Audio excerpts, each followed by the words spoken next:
Olá, querido em Cristo, graça e paz. Vamos dar sequência a uma série de ministrações sobre esta carta de Paulo aos Romanos. Falamos anteriormente que, segundo os reformadores, esta carta de Paulo aos Romanos é a princesa de todas as epístolas paulinas, devido à sua abrangência universal, devido ao seu conteúdo teológico que é muito grande. E esta carta escrita aos Romanos, ela foi escrita num contexto greco-romano. Paulo estava na cidade de Coríntios, na casa de Gaio, e ele usou um escriba, um judeu escriba chamado Técio, com grande habilidade literária, para escrever esta carta.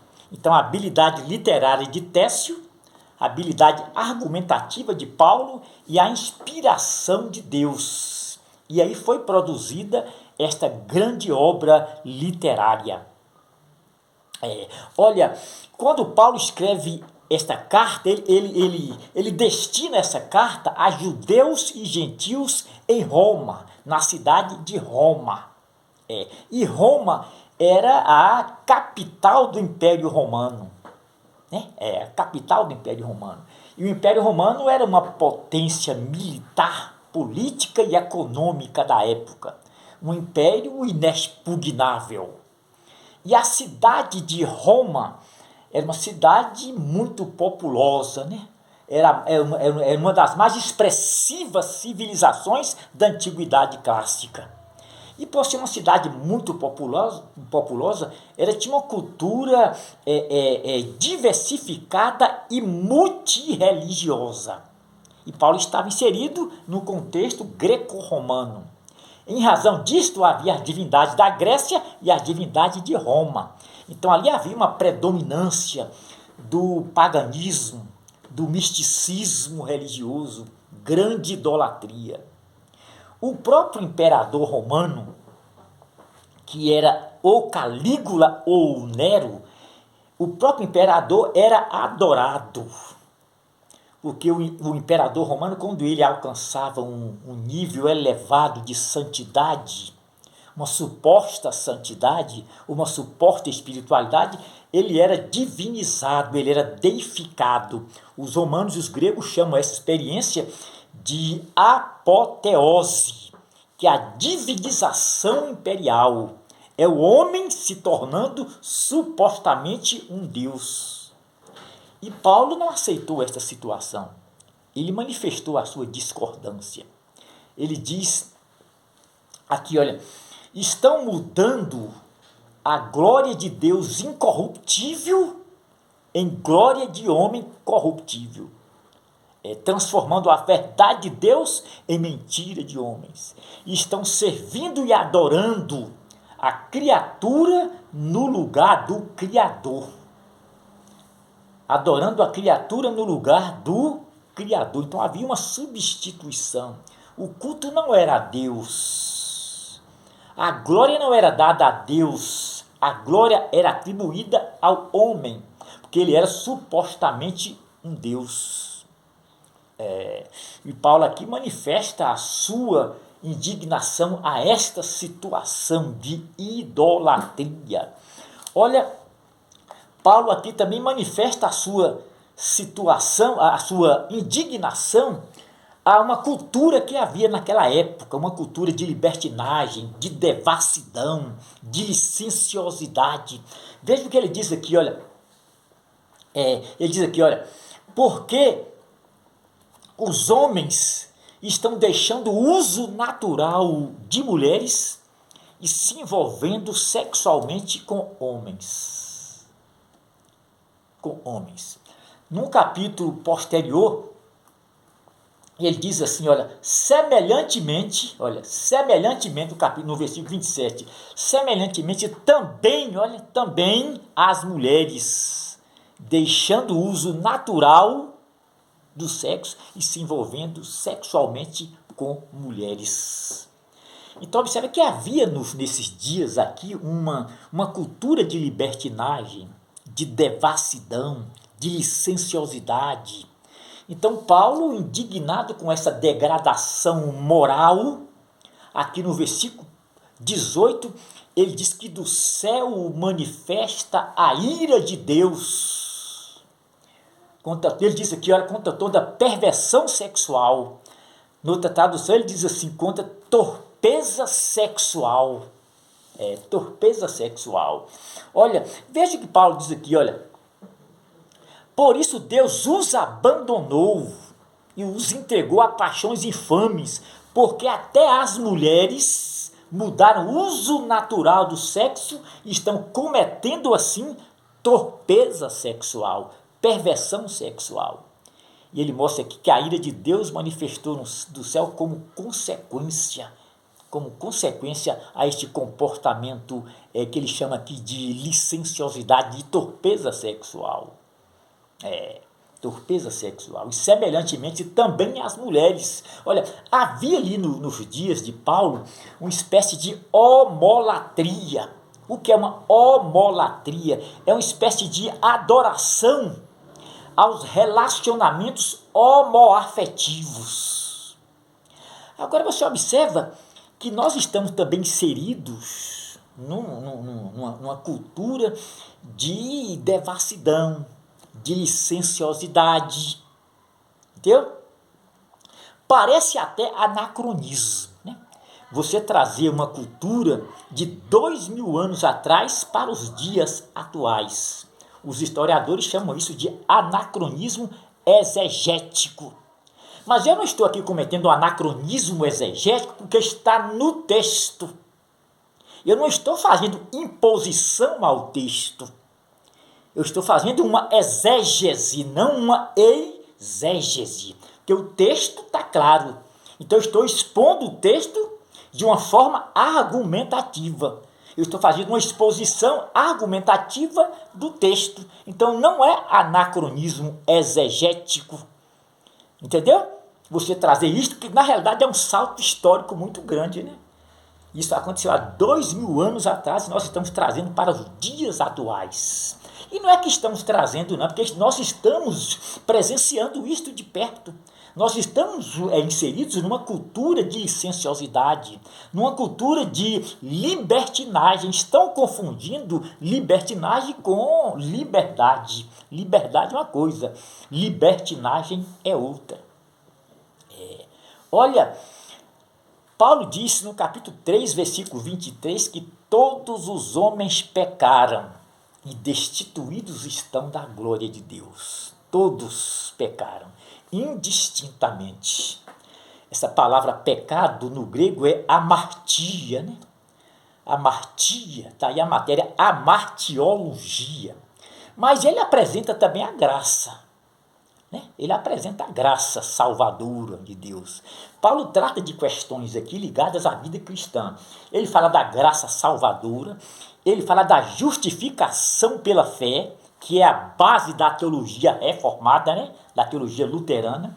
Ele fala da redenção em Cristo, ele fala da ressurreição dos mortos em Cristo, ele fala de santificação, da importância da santificação.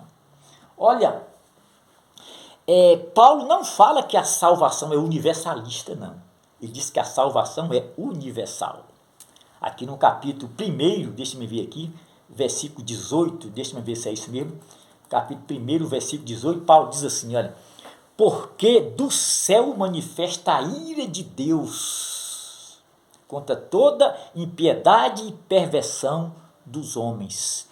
Então, a manifestação da ira de Deus é uma consequência deste comportamento de devassidão, desse comportamento de promiscuidade. É a ira de Deus manifesta nos céus. Agora, Paulo fala aqui no capítulo 1, versículo 16, não me envergonho do evangelho, porque é poder de Deus para a salvação de todo aquele que crê. Essa palavra evangelion, no grego é euangelion. Aí nós temos aí uma junção de duas palavras gregas, né? Evangelion, boa nova. Então não me envergonho do evangelho, porque é poder de Deus para quê? Para a salvação. Então o evangelho é acessível a todos e a salvação é universal. não é universalista. Que ele diz aqui, ó, primeiro para os judeus, depois para grego. Então abrange a todos os homens. A salvação não é discriminatória, ela abrange a todos, né? A todos, né? A palavra salvação, ela vem de uma raiz grega também, né? Salvação é soteria, né? Daí a matéria soteriologia. Olha, existem duas correntes de pensamentos, o teísmo aberto e o universalismo, que tentam distorcer esta expressão de Paulo. O teísmo aberto e o universalismo dizem que o seguinte, que a salvação é universalista, não é universal.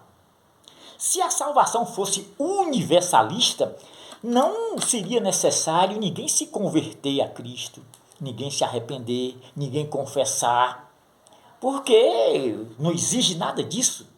Mas Paulo apresenta que a salvação, ele diz, não me envergonho do evangelho, que é poder de Deus para a salvação de todo aquele que crê. É o que crê. Então, a salvação, ela não é universalista, ela é universal. Ela não é incondicional, ela é condicional. Aquele que crê tem que se arrepender. Paulo fala da importância do arrependimento, da confissão de pecados, de uma conversão a Cristo, ao Evangelho. Então, se a salvação exige arrependimento, confissão e conversão, obviamente ela não é incondicional, ela é condicional. Ela não é universalista, ela é universal. Então, universalismo, não. Universalidade, sim. Entendeu? Existe aí uma distinção, né? Quase que imperceptível, né? Existe aí uma fronteira tênue entre a universalidade e o universalismo. Existe aí uma linha tênue. Não me envergonho do evangelho, porque é poder de Deus para a salvação de todo aquele que crê. Olha, se Paulo existisse nos dias atuais e fizesse esse tipo de pregação, ele seria acusado com certeza de homofobia ou de transfobia, né? Que ele aqui pega pesado, né? Pega pesado. Não existe hoje a orientação sexual, o que existe não existe opção sexual, o que existe é a orientação sexual. A sexualidade já é uma construção social, é uma determinação social. E quando a gente não precisa nem você ofender uma postura gay para você ser processado, basta você manifestar uma divergência, um pensamento discordante. Você pode ser acusado de ser um preconceituoso, um homofóbico, um transfóbico. Então, se Paulo existisse hoje, ele seria, com certeza, ele ia bater no cilindro. Porque veja o que ele diz aqui, olha. Deus os entregou a um sentimento infame. Infame. Os entregou e Deus os rejeitou. Então, Paulo aqui, ele está pegando pesado. Nos dias de Paulo não existia o politicamente correto, como hoje, né? Hoje a pessoa tem que concordar com certos grupos, agradar certos grupos, violando a sua própria consciência. Isso chama politicamente correto. Nos dias de Paulo, não. Paulo não usava de politicamente correto. É isso? Ele podia desagradar a todos, mas ele estaria sendo fiel à sua consciência. Ele estaria sendo coerente com o que ele prega. Entendeu? Coerente com o que ele prega. Então, se ele existisse hoje, com certeza, ele não ia usar o politicamente correto, ele ia falar a verdade de Cristo. E com certeza ia bater no cilindro. Porque a pregação do evangelho está sendo criminalizada. Hoje não precisa você ofender, basta você discordar. A sua discordância já está sendo criminalizada. Criminalizada. Olha, Paulo fala aqui no capítulo 12 que a mente humana, quando ela é renovada pelo Evangelho, ela é capaz de transformar o mundo.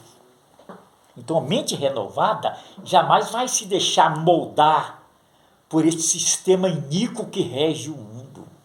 Entendeu? jamais, uma mente renovada, ele diz aqui no capítulo 12 que ele é capaz de transformar o mundo, né? Transformar o mundo. Também no capítulo 12, Paulo fala sobre a importância do culto racional, né? Do culto com discernimento, do culto com inteligência, do culto com racionalidade. É isso?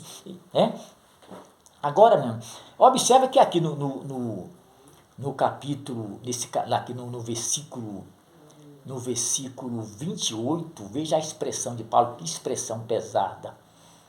Versículo 28 não, versículo 28, diz assim, olha, e como eles não importam o teu conhecimento de Deus, assim Deus os entregou a sentimento perverso, porque eles fazem coisa que não convém a Deus.